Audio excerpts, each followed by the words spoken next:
دوستانو تمه چې روغ او جوړ خوشاله بولې په نننۍ ویډیو کې درته ښایم چې څنګه کولی شو د هر ډول پټو یا د هر ډول تصویر بیکګراوند ختم کو په ډېرې اسانۍ سره دوستانو کولی شئ د هر ډول تصویر بیکګراوند چې دی هغه تاسو ختم کړئ. نو دوستانو ویډیو شروع کوو. دا ویډیو شروع دمخکې له تاسو څخه یوه په خورا درنه غوښتنه لرم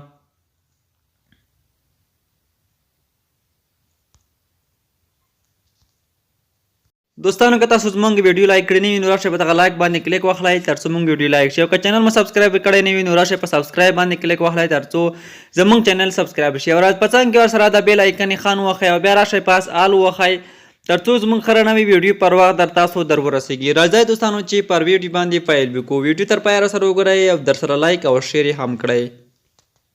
د دې لپاره دوستانو مونږ ته د یو اپلیکیشن ضرورت دی دا چې دغه اپلیکیشن مونږ له پلی سټور څخه راډاونلوډوو. نو راځو دوستانو پلی سټور راخلاصوو. د پلی سټور په سرچ کې تاسو ورته ولیکئ بیکګراوند چینجر اپ فوټو. کله چې دوستانو دغه ولیکل تاسو ته به ډېر دلته تصویران راشي خو تاسو به صرف راشئ دغه لاندې دغه اپشن تاسو وینئ دوستانو دغه یو فوټو دغه کتلی شئ دغه کوم لوګو نشانې هم د دوی ښکاري. نو تاسو به راشئ همدغه به له پلی سټور څخه راډاونلوډ کړئ او بیا به په خپل موبایل کې راخلاص کړئ. دا دوستانو بالکل اپلاین کار کوي بغیر له نیټ څخه تاسو کولی شئ دغه استعمال کړئ. زه رمزم ډیټا هم تاسو لپاره بندوم او دغه اپلیکیشن اوس په خپل موبایل کې زه راخلاصوم. کله هم دوستانو دغه اپلیکیشن په خپل موبایل کې راخلاص کړ نو لږه شي انتظار ورته کوو تر څو دا له موږ سره خلاص شي.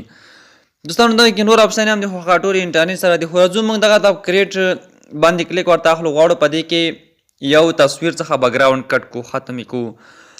نو زه دوستانو راځم دلته لومړی یو تصویر اخلمې تاسو ته ښایم. دوستانو تاسو کتلی شئ دغه تصویر دی تاسو به چې کله تصویر راواخیسته کلیک مو په واخیسته لږه شي په انتظار به ورته کوئ. اوس د دې بیکګراوند چې دی هغه بالکل په اتومات ډول په صفا ډول موږ ته ختموي.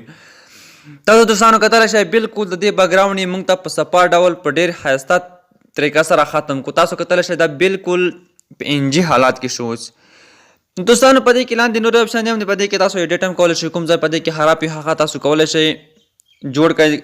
کوم د سر ویښتان یې غواړئ نوره ترتیب کړئ هغه ټول تاسو په خپله بیا دلته پکې کولی شئ. تاسو کتلی شئ دلته ټولې اپشن یې په دې کې بالکل دوستانو موجود دي. تاسو هغه هم ډېر په اسانۍ سره جوړولی شئ. دوستانو موږ به دغه سیو کوو. راځو په دغه نشان غشي نشان باندې کلیک اخلو دا صحیح ټیک مار علامې باندې کله چې په دې باندې کلیک وایستو نو دا بالکل دوستانو موږ اوس ثبتوو. دلته نور ایډیټینګ په دې کې شته تاسو کولی شئ ټیکسټ هم ورکړئ سټیکر دی او دلته نور تصویران هم ورسره اډ کړئ. هر څه تاسو کولی شئ. بل ډول بیکګراوند که غواړئ دا شئ په دغه بیکګراوند باندې کلیک ورته واخلئ. هر ډول بیکګراوند چې تاسو غواړئ دې ته ورکولی شئ. خو که تاسو غواړئ چې په PNG حالات کې ثبت کړئ نو راځو په د پاس سیو باندې کلیک اخلو. کله هم دوستانو په سیو باندې کلیک وایستو نو اوس لږه شي په انتظار کوو تر څو دغه له موږ سره سیو شي. دوستانو دغه موږ سره سیو شولو. زه اوس راځم تاسو ته طریقه نور هم ښایم. دوستانو اوس راځم پکسل ایپ راخلاصوم. مثلا په پکسل ایپ کې زه غواړم چې دغه تصویر چې کوم دی د یو منظرې کې سیو کړم. نو بالکل دوستانو دغه موږ کولی شو په ډېرې اسانۍ سره په منظرې کې هم دغه تصویر سیو کړو. دوستانو زم اوس راځم همغه تصویر هم اوس دلته رااخلم. تاسو کتلی شئ دغه تصویر به تاسو راواخلئ په منظرې کې به سیوت کړئ. بالکل دا هیڅ بیکګراوند دوستانو نه لري. تاسو کتلی شئ هیڅ بیکګراوند نه لري. تاسو په خپلې خوښې سره کولی شئ د خپلې خوښې منظرې کې دغه تصویر ولګوئ.